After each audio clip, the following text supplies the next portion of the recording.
Bear, the anchor of Special Report. Brett, looks like you're already out in Vegas, raring to go, huh? Raring to go.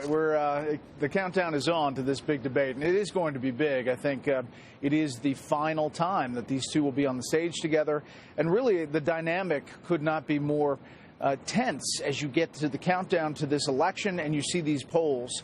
John, I tell you, there are some new CNN polls that don't really match that Monmouth poll. They're state polls in Ohio, North Carolina, and here in Nevada. And Trump is leading in Ohio and right there tied in Nevada and in North Carolina. You're taking a look there at Nevada. And it's interesting, in this poll, it's within the margin of error here, and he's also outperforming where people thought he would be with Hispanics in Nevada. And as you look at Ohio, up 4, that is not really tracking with that Monmouth poll that has her up 12. So, I think these polls are kind of interesting to look at. We're looking at North Carolina now. Essentially, it's a tie. Nevada, as you pointed out, was a tie, and Trump is up in Ohio. So that Monmouth poll that we referenced earlier that shows Hillary Clinton at 50%, Trump at 38%, that's a national number.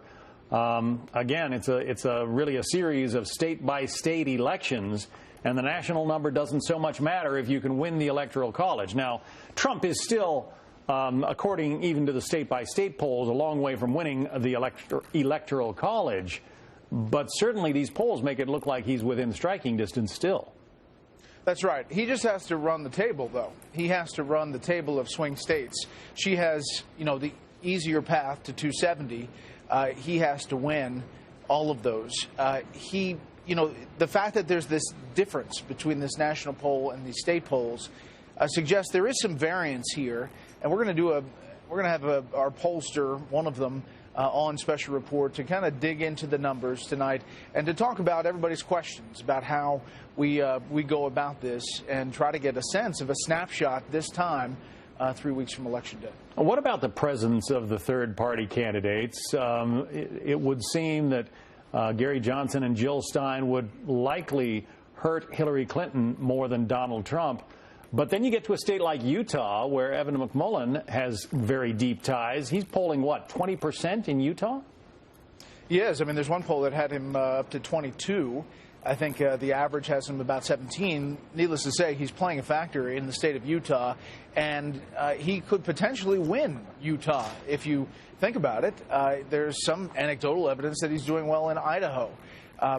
Johnson and Stein and McMullin, they will take some numbers from either one of those candidates, and that potentially affects winning one state. And when you add up all of the electoral votes, every state will matter if it's close. If it's not close, then it's not, you have the separation. Trump has certainly been subjected to quite an avalanche of negative news coverage, but I wanted to ask you about these latest WikiLeaks information dumps, including what Catherine Herridge has been reporting on, what seems to be a suggestion from one of Hillary Clinton's underlings when she was at the State Department that plum assignments might be available to FBI agents in the coming days. Yeah, that's Patrick Kennedy, right, Undersecretary of State. And just a few moments ago, the House Oversight and Government Reform Committee, the chairman, Jason Chaffetz, and Devin Nunes, put out a statement saying Undersecretary Kerry should be taken out of his position.